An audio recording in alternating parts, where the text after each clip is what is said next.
பாப்பா செம்ம பசிடா சாமி, சரியான பசி. ஃபுல் கட்டு கட்டிட்டு ஒரு குட்டி தூக்கத்தை போட்டுட்டு தான் வேலைக்கே கிளம்பு. அதிக கர்மம் என்னடா எலி சத்தம் நான் தெரியுது. இந்த ஸ்மெல்லை இதுக்கு முன்னாடி எங்கேயோ ஸ்மெல் பண்ணியிருக்கேனே. ஆஹா, அம்மா ஊருக்கு போயிருக்குல்ல, இது நம்ம பொண்டாட்டி சமையல் நாத்தமா? பசாதி ஓடிடுறா, இல்லைன்னா செத்துருவேன். எடுத்தேம்பாரு ஓட்டம் மார்க்கெட்டு கூட நான் பாக்கலையே. அப்படி ஒரு ஓட்டம், அந்த ஓட்டம் போலீஸ் ட்ரைனிங்ல கூட என்ன வேணும் உள்ளடா. 2 கிலோமீட்டர் ஓட விட்டாலப்பா. சாமி நல்ல வேலை தப்பிச்சோம். அண்ணி பசிக்கிட்டு சோறு போடுங்க. முதல்ல கொஞ்சம் தண்ணியாவது எடுத்துக்காங்க.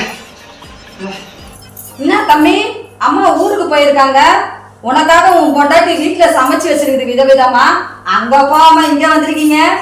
என்ன உன் பொண்டாட்டி சமையல் நல்லா இருக்காதா? என்ன இந்த மனுஷனை இன்னும் ஆளை காணும்? சாப்பிட வருவார், ரொம்ப நேரமா பார்த்துட்டு இருக்கோம், இன்னும் ஆளை காணுமே. என்னது அவ சமையல் நல்லா இருக்காதா? தேவலோகத்து அமிர்தம் மாதிரி இருக்கும் அவ சமையல். சரி, என் பாசு ஒரு 6 ஹவர்ல சாப்பிட்டு வந்துட்டான்னு சொன்னார். அதனால தான் பக்கத்திலே இருக்குதுன்னு இங்க வந்தேன். என் பொண்டாட்டி சமையல் ரொம்ப மிஸ் பண்றாங்க. நன்றி சொல்ல உனக்கு வார்த்தை இல்லை எனக்கு, நான் தான் மயங்குறேன்.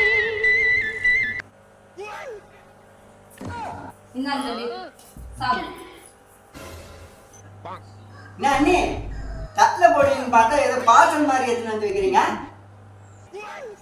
தம்பி, உன் பொண்டாட்டி சமையல ரொம்ப மிஸ் பண்றேன்னு சொன்னல, நீ வரதுக்கு முன்னாடி உன் பொண்டாட்டியோட சாப்பாடு இங்க வந்துச்சு, உன் பொண்டாட்டி அங்க வந்துருச்சு. என் பொண்டாட்டி சமையலா? மாமா கண்ணு மாமா, என் சமையல் உங்களுக்கு அவ்வளவு பிடிக்கும்னு சொல்லியிருந்தா அப்படிதான் உங்க அம்மாவை கூட சமைக்க வேணும்னு சொல்லிட்டு நானே சமைச்சிருக்கேன் மாமா.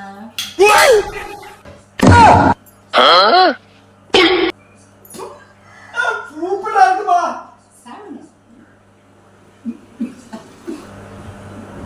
மாமா அழுவாதீங்க, நான் டெய்லி சமைச்சு தரேன். ஆனந்த கண்ணீர். எனதுயிரே எனதுயிரே